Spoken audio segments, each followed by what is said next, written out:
issuing houses, First Bank and Stanbic IBTC. Wow! I'm not missing this Purple IPO. Purple, have your share. Miss Molly has a baby who was sick. She phoned to the doctor to be quick. The doctor came running with a Rexall drop, and he knocked on the door with a rat-a-tat-tat. Rexall paracetamol drop is good for the treatment of feverish conditions in babies. Rexall paracetamol drop has a fruity taste and it is mild on the child's digestive system. Then the baby was happy and started to Rexall paracetamol, also available as tablets and suppositories for adults and syrup for children. If symptoms persist after 2 days, consult your doctor. Rexall paracetamol, another quality product from Daily Need Industries. When I finish downloading the show like this, I will go straight to Time's house to eat sweet jollof, then enjoy this movie on YouTube. It's just that Tayo will now start disturbing me to turn on my Wi-Fi for him, when he can easily enjoy data bonus with MTN for me. With MTN for me, you will get 100% data bonus and discounted data bundles just like that. What are you waiting for? Dial *121# to get started with MTN for me. Missy, where's your sister? She's in the bedroom. Will you call her for me?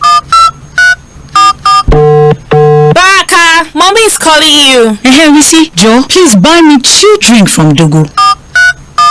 Dogo, you there outside? I beg, help us bring one chill drink, come. Missy, sorry, please check if it's your daddy that's at the door. You that your line had been blocked. How did you get the credit that you're using, K? I linked my NIN to my MTN line and got 20k free airtime. Yes, so link your NIN to your MTN line today and get 20,000 Naira bonus airtime. Visit any MTN center near you to begin. Mommy, where are you going? MTN Experience Center, of course. You think it's only you that like good tea, eh? Terms and conditions apply.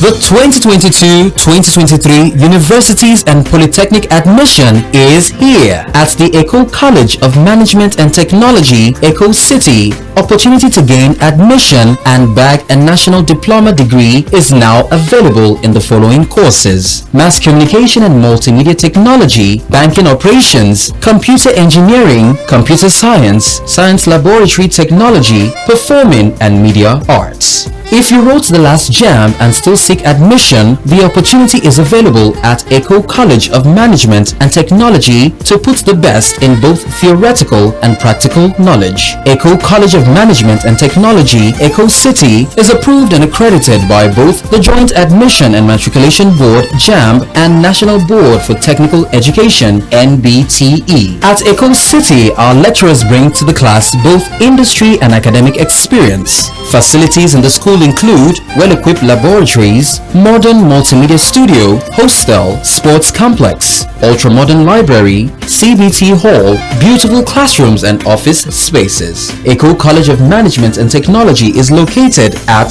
Plot 100 Alhaji Onilewura Street, College Bus Stop, Ikotu Egbe, Lagos State. For inquiries, call 0812-658-0784, 0916-254-0610, or visit our website at www.ecocity.edu.ng. Eco College of Management and Technology, building industry-ready professionals.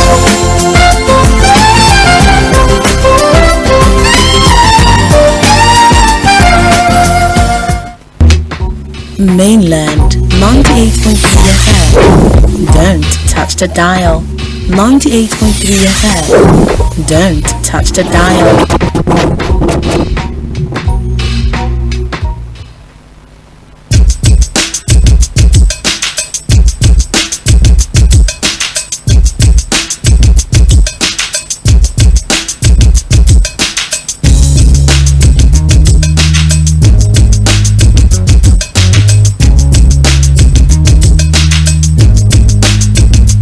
Every day I think of you, every night.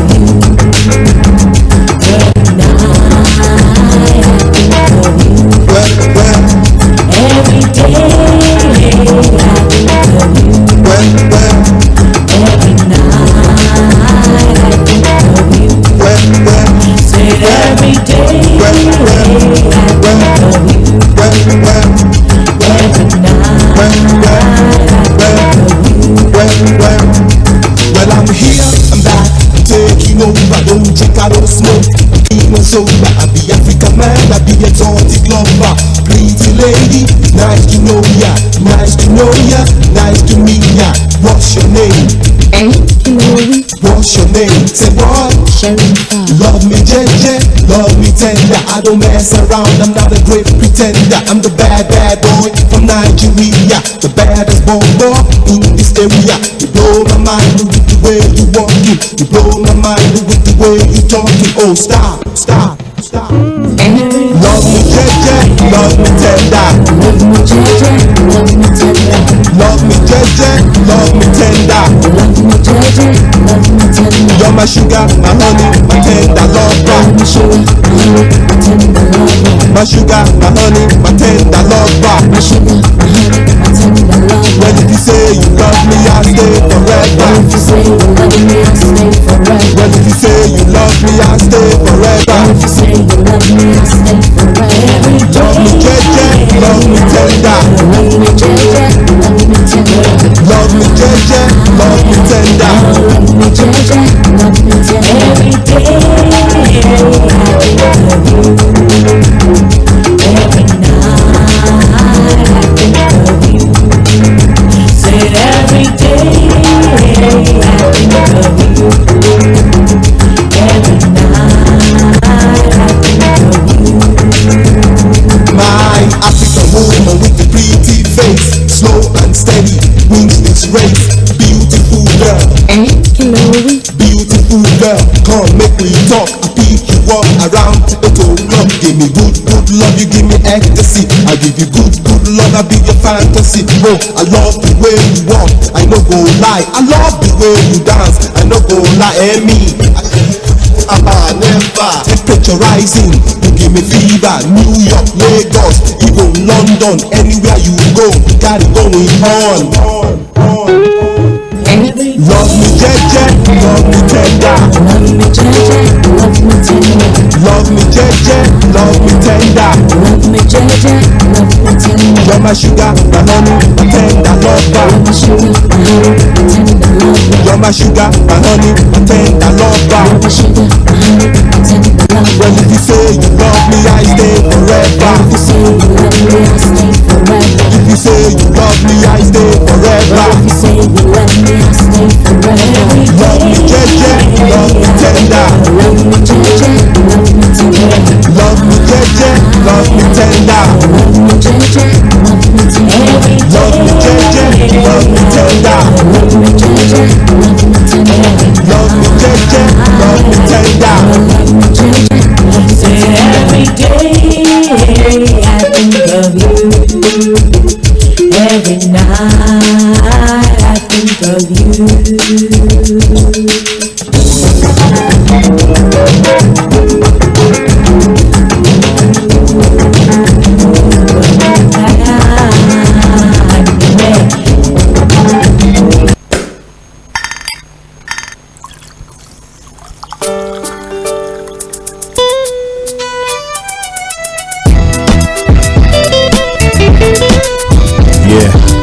Brand new from Star Plus Crew. Picture this: one girl, 2 glasses on a table for 2. What would you do? I was sitting in the corner, babe. You were sitting in another corner, sitting at a table for 2. Oh yeah, babe. Oh yeah, babe. Oh yeah, baby. Way to bring your order, babe. Champagne, 2 glasses for nobody but you. Oh yeah, babe. Oh yeah, babe. Oh yeah, baby. I saw you whisper into the way the mister, and I thought you were talking about me, baby, baby. Can I pour your wine? I heard a whisper of my name. Whisper of my name. My name. Say, baby, did you? Mainland 98.3 FM, your #1 radio. Reaching the stars, the sound of Lagos. Mainland 98.3 FM, the sound of Lagos.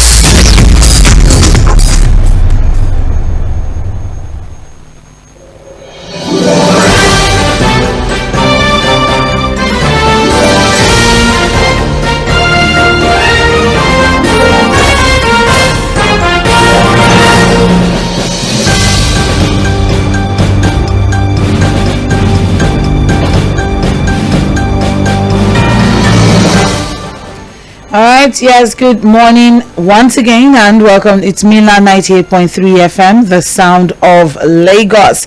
All right, today is the 8th of December 2022. I don't know how December has been treating you so far, but it's been quite an interesting ride in this month, and especially as we are counting down to the presidential elections on February 25, 2023. There's still a whole lot more to look forward to. Aside from the fact that it's 80 days to the election. By next week, yes, by this time next week, the new notes, the new design of the currency will be out, and then everybody would have the opportunity. I remember distinctly some years ago when the 1,000 naira note came out, the excitement of having that in your wallet, and it took ages before I could start spending it, because I just relished the fact that I had that in hand. All right, and there's also a whole lot as regards the campaigns and all of that. Debate still continues as regards the cashless policy from the CBN with the withdrawal limits that came out some 2 days or so ago. The debate is still ongoing. There are still responses to it. There are still reactions to it, and there's a whole lot of conversation surrounding that one. And then there's also the information that we got in recent times yesterday as regards popular entertainer D'banj, who has some sort of scuttle to settle with ICPC as regards his association or his link with the N-Power program from the federal government. There's a whole lot of information out there, and that's what we are here for. And Trends in the Papers, bringing you trending stories from the front pages of the dailies. And we have our papers here with us: The Nation, The Punch, The Guardian, and Vanguard newspaper.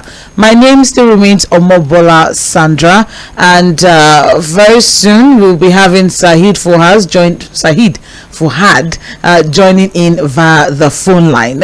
Across all of the papers this morning, it's about the CBN policy, about POS operators coming in and giving their what they feel or their reactions to that particular one. It's still, the conversation is still hot. It's still a hot topic, and it's something that is still, because it cuts across, it affects everyone whether we like it or not. However, let's get straight to it, shall we? We'll start with the Punch newspaper this morning. Let's see what is trending from the front page of the Punch. And the major headline, this is cash withdrawal limits. I said so. Okay, cash withdrawal limits. Senate grills CBN chiefs tomorrow. All right, and the and the writers go, POS operators get waiver to pay processing fee. And then we also have central bank deputy governors to face the National Assembly panel, and Senate debates policy next week. CBN says no going back on new cashless policy, allays fears of rural dwellers and others. And that is on page 2. But before that, good morning, Fuhad. Good morning, Sandra. All right. How are you? Well, thank you very much. Thank you for joining in this morning. Thank you. So the information reaching us now is that the Director of Corporate Communications of the Central Bank, in person of Mr. Osita Nwasiobi, has said that POS operators can take advantage of an exemption to request for more cash beyond the new limit. That's the update. Exactly that. There should be some sort of exemption, because they're the worst hit, or they would have been the worst to be hit by that particular policy. So the circular is very clear. If you are doing POS, it is online and mobile transaction.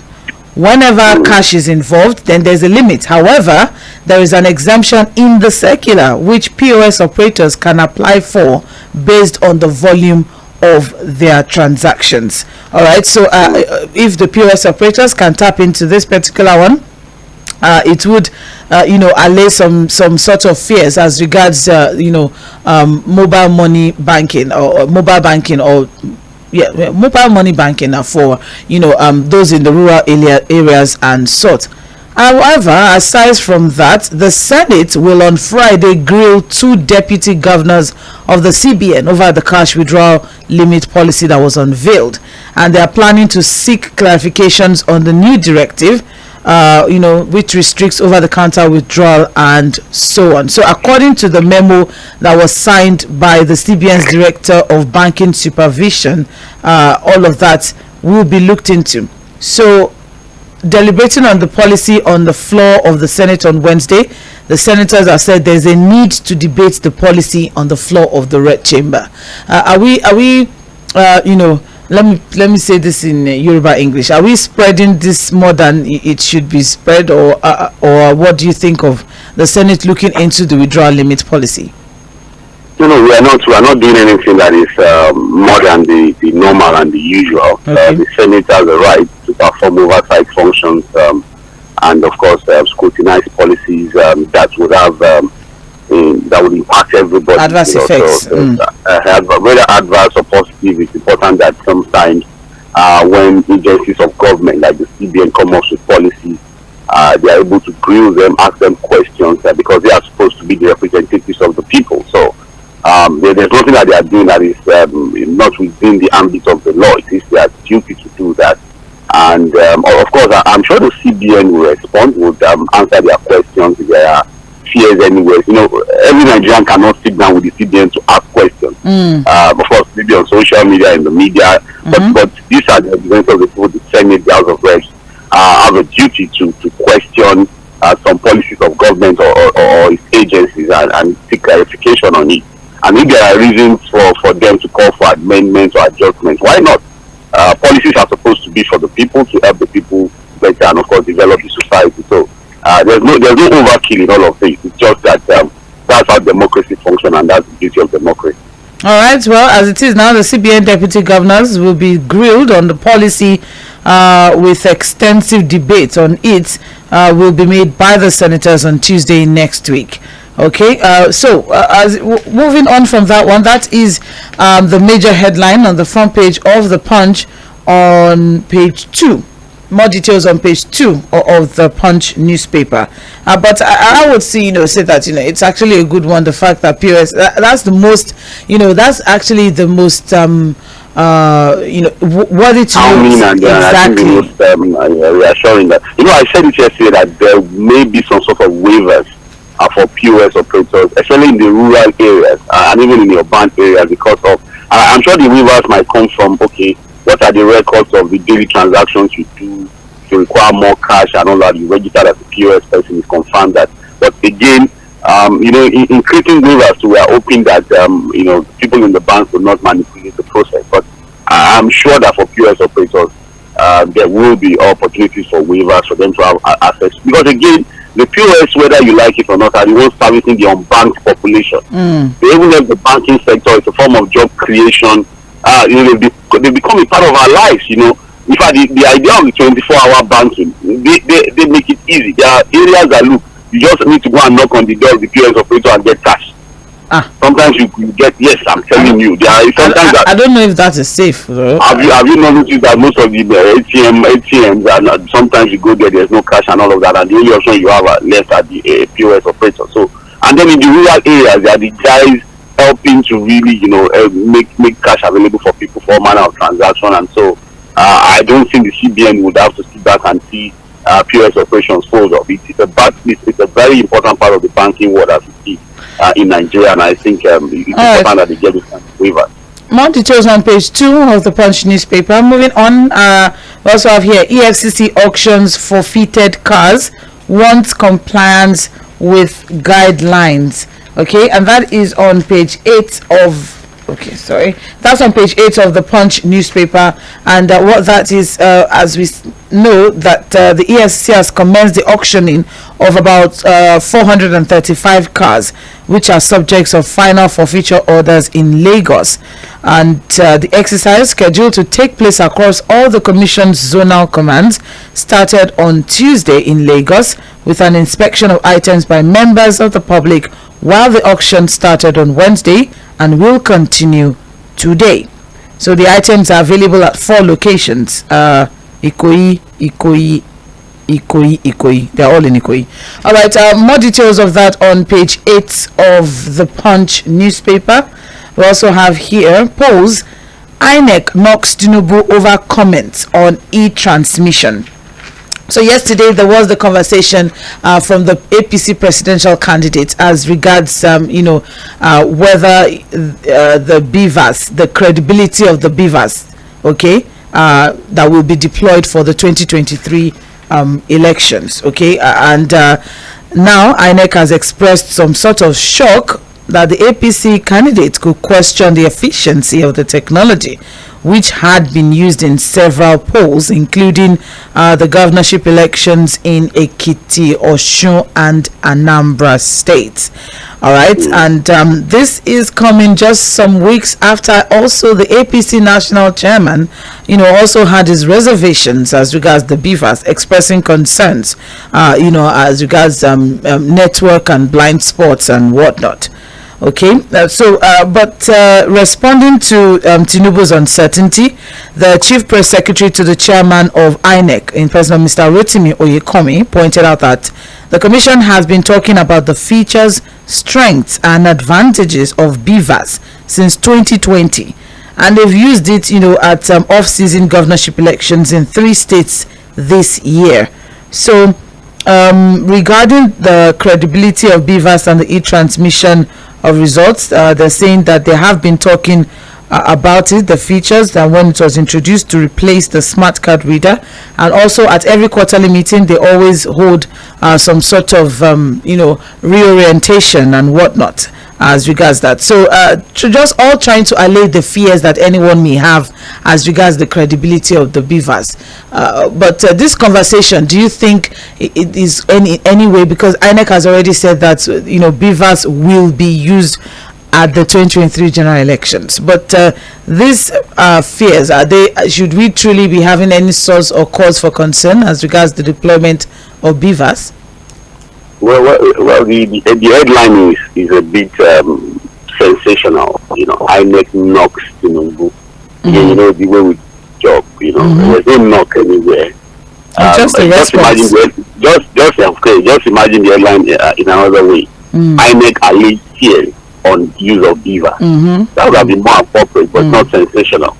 So, because again, if you read the report simply just explains more on what INEC is doing about BVAS, what they are trying to get right, the fact that they have been deployed before, and some of the glitches that they have, they are trying to fix it. I think some few days ago we still talked about blind spots that INEC is still working on with the telecommunications operators and all of that. So I always see, just like we have just mentioned about the Senate trying to question the CBN on some of the policies on this Naira and all of that, we can't say we've exhausted conversation on the use of BVAS. It will be an integral part of our general elections. Remember that the deployment of BVAS have been in one-off elections, and it wasn't a complete.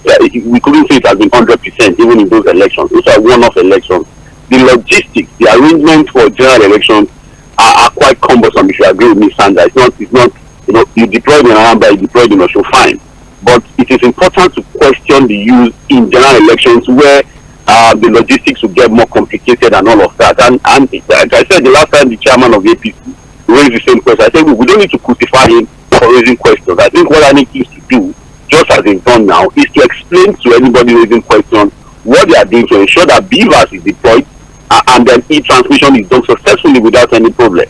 And so the conversation must continue until we get it right, and we are all assured. I think what Ashwaju said was, we have not gotten complete assurance on the use of BVAS.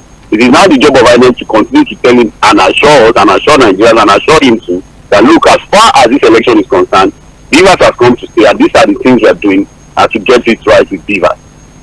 All right, more details on page 2 of the Punch newspaper. Moving past that, we also have here police launch manhunt for woman who burned her parents, and that's on page 5. Okay, she absconded, so they are looking for her basically. All right, that's on page 5 of the Punch newspaper. I also have here Lagos Ibadan Expressway gridlock worsens amid roadwork suspension. So some weeks ago, I think last week or 2 weeks ago, we had the conversation as regards Julius Berger going on break so that their staff or the construction workers can travel home for the Utah season, and they're to resume at the end of January next year. So from that now, the gridlock at the Long Bridge, Ogun State end of the Lagos-Ibadan Expressway, caused by the reconstruction of the road, has worsened despite the suspension of the construction on that road.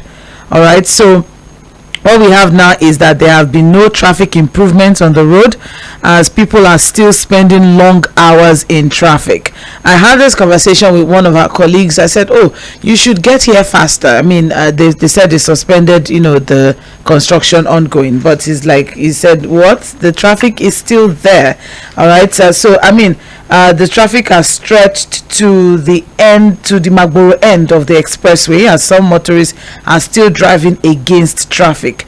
The barriers have been removed. All right. So what exactly? Not all the barriers, Sandra. I was waiting for you to say that. Okay. Because I spoke with a driver who said he spent, I think, an average of about 3 hours on that stretch between I think MFM, the Long Bridge, and then getting into Kara and then Berger. Okay. And I asked him. I said some of the barriers are still on the road.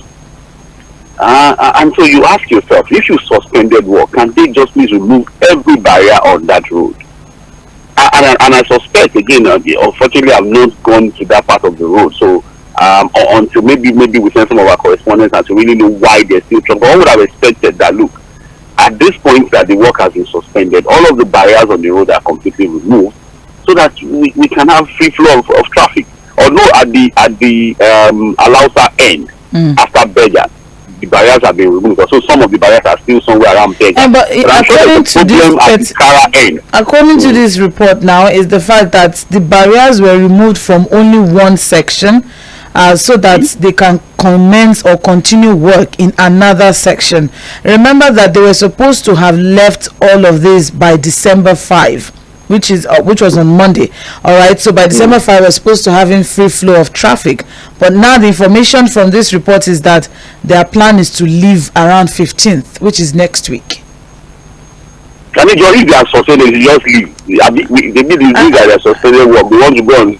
I think should allow Nigerians to have some level of peace on that road.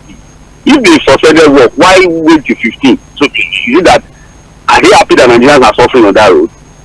If you suspended work, that there's a way you go early for your Yuletide or festive season and all of that, can the barriers be removed completely?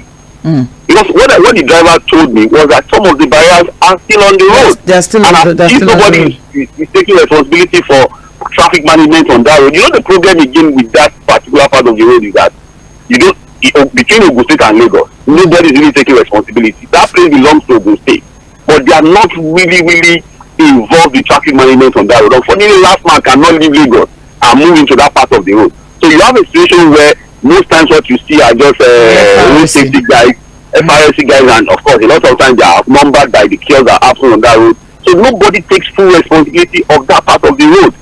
And so the appeal will be for the construction workers, the construction company to please just remove every form of barrier, so that people can have free flow of movement. I know there's not a lot of movement at this time. This is festive season.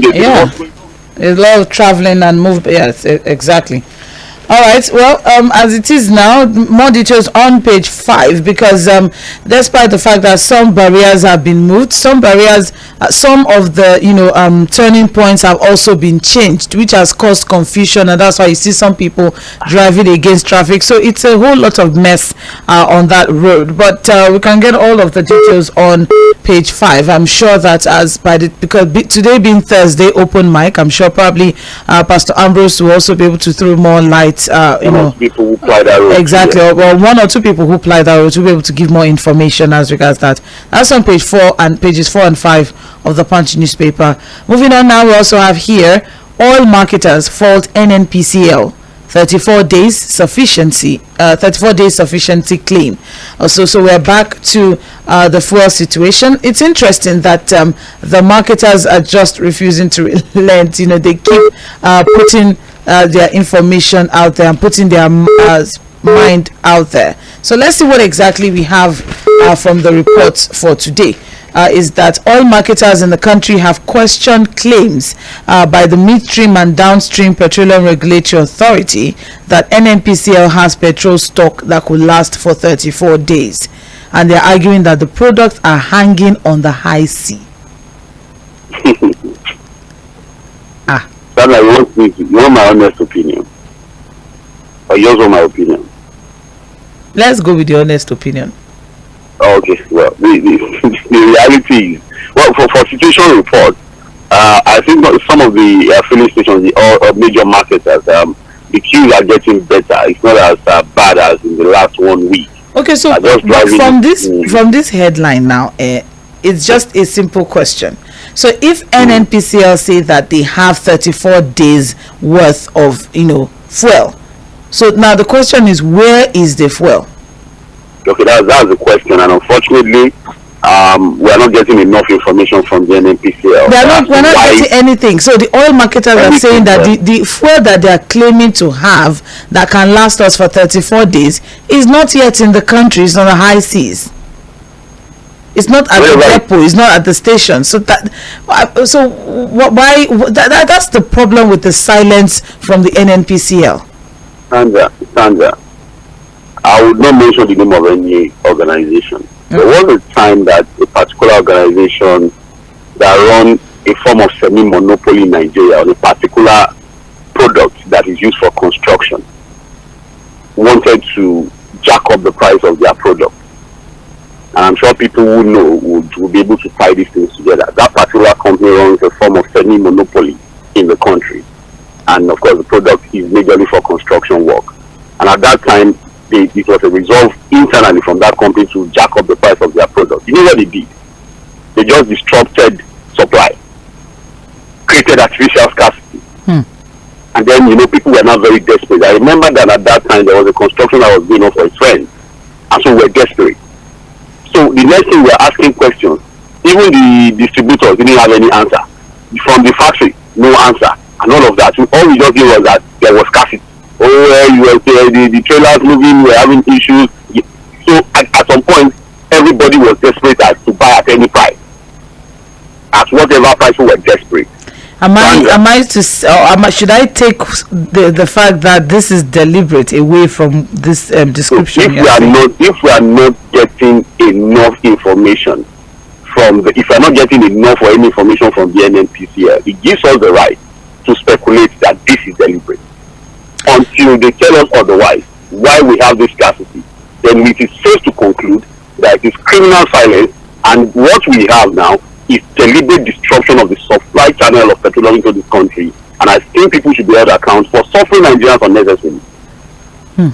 Well, as it is now, Chairman Depot Association of Petroleum Product Marketers Association of Nigeria, Mrs. Winifred Akpani, had also partly blamed the scarcity and price hike on the fact that NNPCL, has monopoly of importation. I just about that. We've been talking about the monopoly, Sandra. Yes. You see, again, you ask yourself, who are the people that sit back, create policies for Nigeria? We can't refine locally. Our refineries are not working beautiful. And then you give the right for importation to just one company. How does that make any sense? Importation, like I said, if you flood the market, I have said it, it might sound somehow. If you flood the market and break the monopoly of NNPC standard, we may get to a point where the prices of these products will even drop. They talk about international market, blah, blah, blah, and all of that thing. Look, let us open up importation. Let us even see what's going to come out of it. Let anybody, anywhere that has money, that can source forex anywhere, go into anywhere in different parts of the world and bring the product in. Let's flood the market and see what's going to happen. All right, thank you very much. And the problem is that you create a monopoly for NNPC. NNPC still finds a way of contracting these things out to other people. Thank you, Fuad. All right, more details on page 21. Just as you have said, because the truth is depot owners are facing serious forex scarcity, which is hampering, their plans or their intentions of importing petroleum products. But more details on page 21 of the Punch newspaper. Let's keep moving now. Now, above the masthead of the Punch, we also have contesting presidency again will diminish me. and that is coming from former President Goodluck Ebele Jonathan, and that is on page 12 of the Punch newspaper. So the former president has said that he will never contest for the presidency of the country again. He said he will be diminishing himself if he should decide to begin to lobby people and campaign for elections. And he said this in an interview that has been published into a book, My Time as Chaplain in Aso Rock, presented to the public on Tuesday. All right. Remember, that time when there was this conversation around yes, the APC primaries. All right. More details on page 12. I think it's more honorable for him to remain an elder statesman when the ovation is still the loudest. Yeah, do more public advocacy on good governance, on peaceful elections, be maybe an envoy to different parts of the world, for elections, just like the Tifolisha Gobasaja is doing. Not really get himself involved with too much partisan politics. I think that's more honorable. The fact that look, he has now, he has this position as someone who handed over, would be the peaceful transition. So yes, I think it's better an elder statesman and at that level just stay away from partisan politics. I maintain the respect. Yes, exactly. More details on page 12. All right, and moving on, Buhari failed Leah Sharibu, says an activist, and that is on page 3. And okay, so this woman, the Dr. Gloria Poldu, the founder of the Leah Foundation, granted an interview to the Punch newspaper. I can get all of the details there on page 3. And finally, from the Punch, End Power Fraud.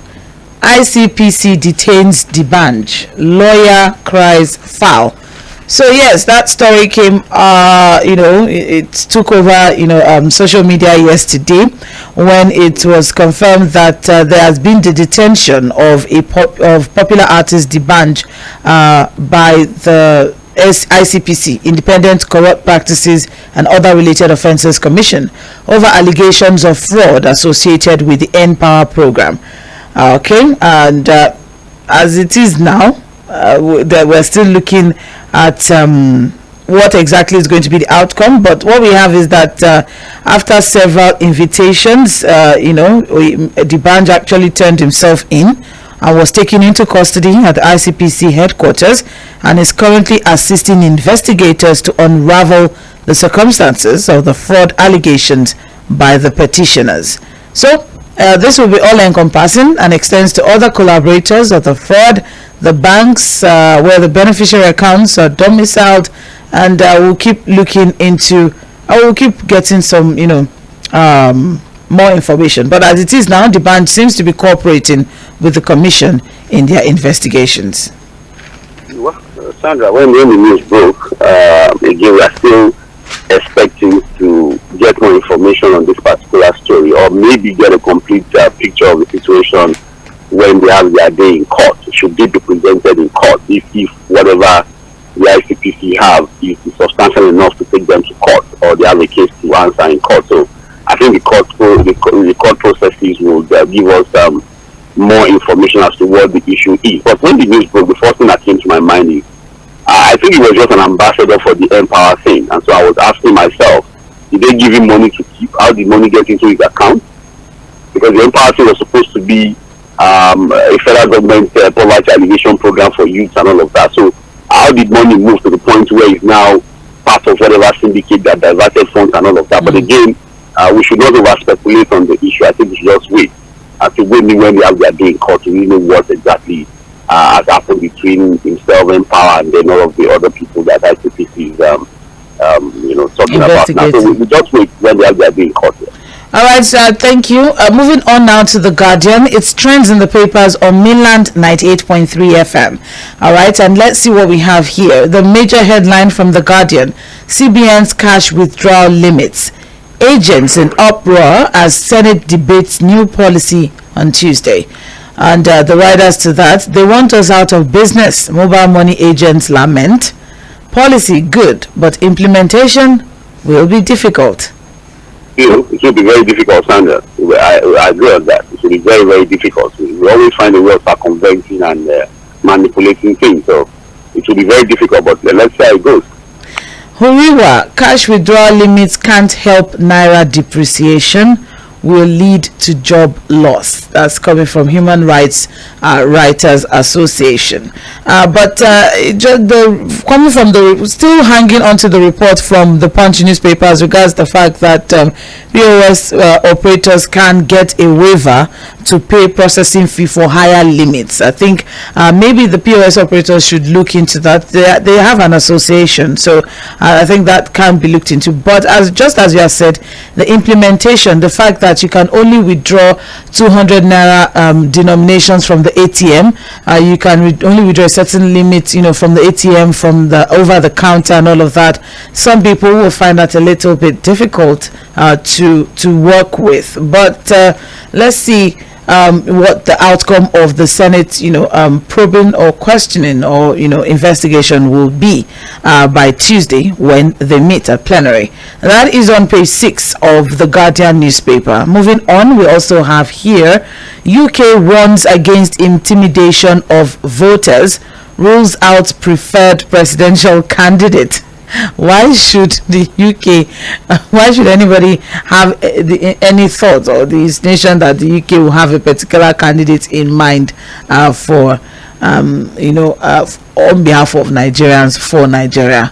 But then more details on page 6 of the Guardian. Well, as a former colonial master, and the fact that Nigeria is the most populous black nation, and then because of the fact that we're also a member of the Commonwealth, and then the fact that again, whatever happens to Nigeria, in terms of peace, security, and that transition in democracy would have, a big effect globally. On that premise, I think they will be interested in what happens, but not to the point where they will decide who we vote for. We've moved past the era of, they have to decide who becomes our president. I think what they probably would be watching out for is to ensure that our politicians behave properly. If it requires that a global power like that continues to whip them to line to behave properly during the polls. So I'm sure they are interested in what happens in 2023 because a smooth transition is better for everybody, even a global community. Nigeria is still the population of about 200 million people. If anything happens here, what that's going to cause to the world. So they are interested because it's important that Nigeria has a smooth and peaceful transition in 2023. All right, that's on page 6. Moving on, we also have here Facebook prepares for Nigeria's elections, tightens noose on misinformation. That is on page 3 of the Guardian newspaper. Okay, and what we have is that social media platform Meta, Facebook, has said they're preparing adequately for the elections coming up. So they've disclosed that they're taking key steps to protect the integrity of the elections, including combating spread of misinformation and making political advertising more transparent. All right, and they said that they have also been informed by conversations with human rights groups, local civil society organizations, regional experts, local election authorities, just to ensure that they also do what they can in ensuring that we have a smooth, seamless election season. That's on page 3 of the Guardian newspaper. Now we also have, still on page 3, the US explains exclusion of 5 African leaders from the summit. So United States yesterday clarified their decisions to exclude 5 countries from the US Africa Leaders Summit that will be holding next week in Washington, D.C. 49 African governments and African Union dignitaries were invited. 5 countries, Mali, Guinea-Conakry, Burkina Faso, Eritrea, and Somaliland. So justifying the yes, so we had that conversation, but just this is their own yes. Coming from them now, justifying that exclusion, the senior director for African Affairs said we wanted to respect the decision of the African Union and did not invite countries that the African Union has sanctioned, as is the case of Mali, Burkina Faso, and Guinea-Conakry.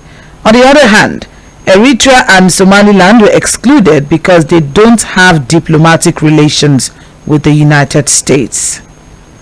That is what the first 3 countries already have military leaders, and of course, the African Union has some issues. Yes.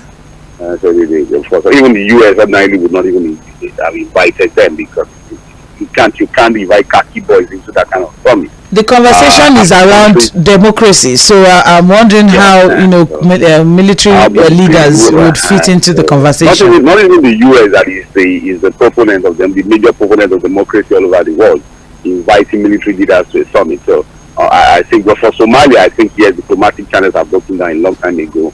I think that's a country that is almost like a pariah state. The government is struggling to deal with all manner of things and all that. Eritrea is also one country that has a whole lot of issues in terms of the diplomatic relations with the West.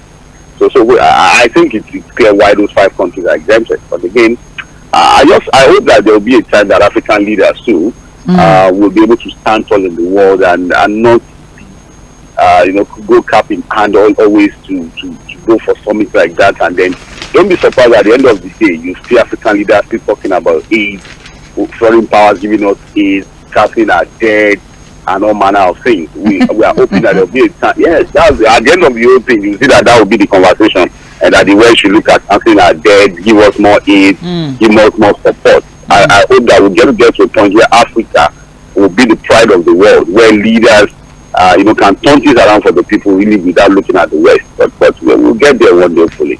Okay, well, more details on page 3. Now, still on the front page of The Guardian, we have global partners may end broad COVID-19 vaccination effort in Nigeria and others. And that's on page 4 of The Guardian newspaper.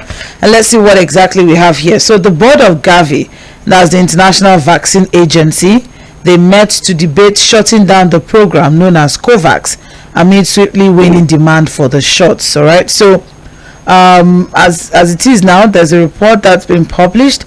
The organization has led to global efforts to bring COVID-19 vaccines to poor and middle income countries, including Nigeria, will decide this week whether to shut down that project, ending a historic attempt to reach a global health equity with a tacit acknowledgement that the effort fell far short of its goals.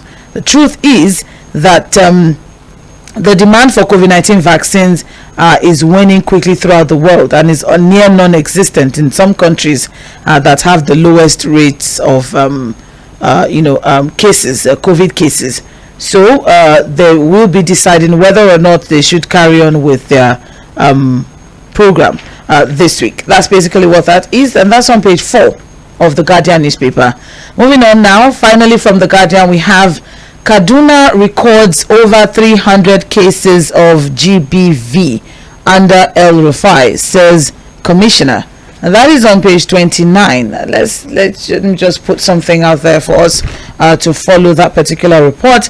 Is the fact that Kaduna State Commissioner for Ministry Human Services and Social Development, Hafsat Papa, has disclosed that the state recorded over 300 cases of gender-based violence since inception of Governor Nasir El-Rufai's administration. This report was given at the launch of Kaduna State Civil Society Coalition Against Sexual and Gender-Based Violence in Kaduna State. That is the report. You can get more details from page 29 of the Guardian newspaper. All right, yes, still on trends in the papers. Now we're moving to the Nation newspaper, and let's see what we have trending from there. The major headline there is cash withdrawal limit. Senate falls Apex Bank, fixes date for Tuesday. Job losses loom. SMEs threatened. Good policy, wrong timing, says experts. So, still on that, the Senate has scheduled the debate on the matter for next week, Tuesday, and we will keep moving as regards that. Yes, we will still keep moving. We already spoke about that. Yes, exactly. So we'll keep moving with that particular one. Okay, so that's on page 4 of the Nation newspaper. Still on the front page, second Niger bridge to open to traffic on December 15, So that report came in, and that is to ease flow of traffic in that particular area. So it's just one section of that will be open. It's a partial, yes, it's a partial one. All right, partial opening. So there's still some parts of the bridge that's still not yet finished. According to the report, is that 95% of it is done, and there's still some work to be done, but then it will still be open for people just to ease traffic in this Yuletide season, and that is on page 5. So I think they said they were going to open it by October. Yeah, that was the deadline that was given by the Ministry of Works, by October 2022. That's when it will be open to the public, but then they're saying that by December 15 now it will be open partially for free flow of traffic. More details on page 5 of the Nation newspaper. We're moving on now. We also have here Lagos cuts tuition by 65% in varsities. That is on page 8. That's a very interesting story, Fuad. Let's see what we have here. Sorry? Very interesting, yes. Very interesting. Okay, so what we have as regards that is that the Lagos State Governor has been praised for slashing tuition fees for pioneer students of the Lagos State University of Education. Okay, wait, let me put that together. Okay, so for pioneer students for pioneer students of the Lagos State University of Education, LASWED, in Ijaniki, Ekwe, and Lagos State University of Science and Technology, LASUSTECH, in Ikorodu, by 65%. So those two schools will be enjoying some sort of subsidy. Tuition fee slash, yeah. So the management of the two universities proposed tuition fee to be 195,000 naira for their pioneer students, but then the governor, Sanwo-Olu, has slashed it to 68,000 naira. So congratulations to the pioneer students of both schools. We don't know, this will be a good one if they can continue it, not just for pioneer students, but let's continue to see how that will turn out for assisting. To help indigent students, to help the ordinary people in Lagos State. I'm just saying, that's a good one from the government, because again, education is supposed to be for all, and it's easily accessible. So I just hope that quality of the teaching. Quality of education is also important. Quality of teaching and all of that. The Adino Augustana College of Education, I think, has been changed to LASWED. So I don't know. Again, when you change some of these things, one of the NC certificate, I don't know whether that will still be obtained from the school. Because again, the College of Education is supposed to now give NC. Yes. While the Bachelor of Education for the university, same thing for the Lagos State Polytechnic, the OND, HND certificate. I really don't know what the plans are to ensure that because again, those certificates are supposed to be for some level of workers, to fill some level of workforce in the society. But again, the tuition fees, the story, I think, is a good one from the government. All right, thank you. More details of that on page 8 of the Nation. Moving on now, we have here federal government to governors account for ecological funds. So the fact sheet is here from June 2015 to May 2022.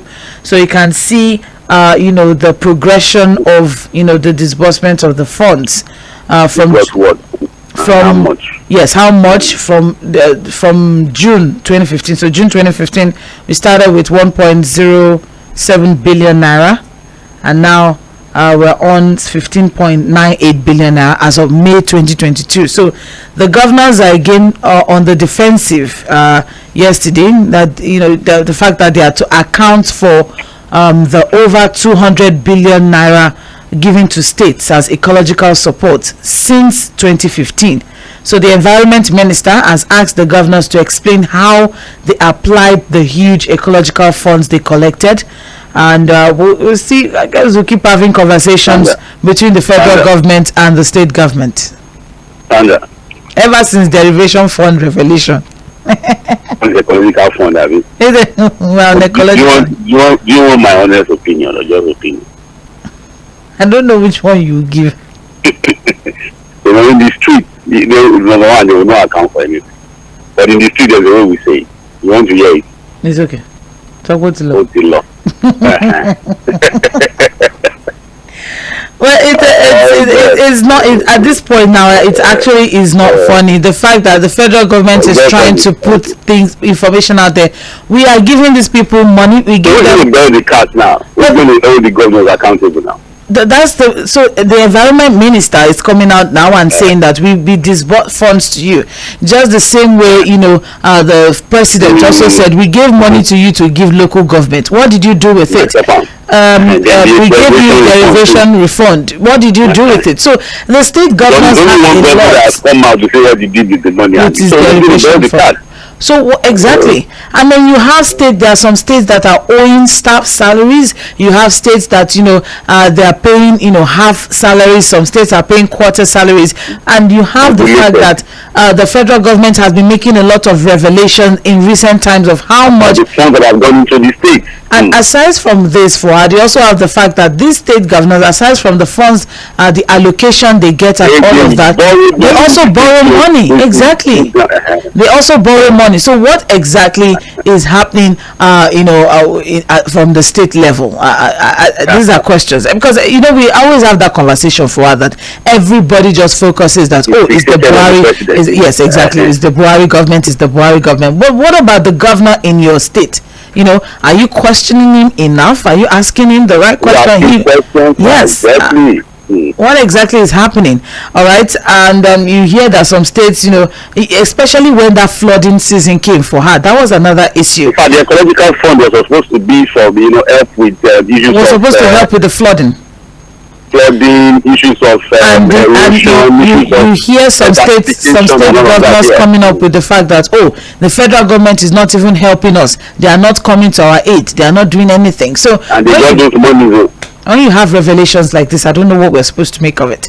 All right. So but more details on page 5 of the Nation newspaper between the federal government and the governors. This one now is for ecological funds. We have moved from local government money. Now we're on ecological money. And derivation funds. There's also derivation funds there. Okay, so well, I think that's all we have from the Nation. Also, we have petrol scarcity to end soon, says agency. Ipman gives 7-day ultimatum. That's on page 5 of the Nation newspaper. All right, and finally from Vanguard, I have just a minute to rush through Vanguard. So I'll just pick stories that we have not touched at all from the other papers. But then the major headline from Vanguard: floods. Governors should account for ecological funds, says minister. And right after that says federal government played its part. State governments must fulfill their obligation. Adds environment ministry generated and paid 8.7 billion naira into the TSA. Nigeria to benefit from climate fund with action plan put in place. Ogoni cleanup in progress. That is on page 5 of Vanguard newspaper. We also have here Ohaneze tackles Simon Ekpa over illegal declaration of sit at home. And that is on page 11 of Vanguard newspaper. That would have been interesting to talk about, but thank God today is open mic. All right, 1.9 trillion naira service-wide vote. Senate threatens 100 NDAs with zero budget allocation. That's on page 7. NJC reinstates Justice Ofili Ajumo Gobia as FHC judge. That's on page 7.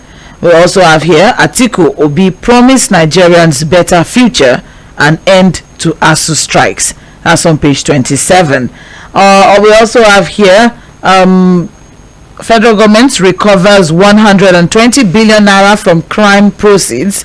That's coming from Minister of Information and Culture, Mulai Mohammed. That's on page 7. Why we are harvesting voter identification numbers from PVCs. That's from INEC. That's interesting. That's on page 8. But then, thankfully, today is open mic on Milan Focus. So when we come back, I'll just rush through the remaining stories. We open up the phone line, and then you choose whichever conversation you want to initiate. The station is still 98.3 Mainland FM. Fuhad, I don't know if you'll be joining in on Milan Focus. Should we look for? Just briefly. All right, thank you very much. So stay with us. We'll be right back.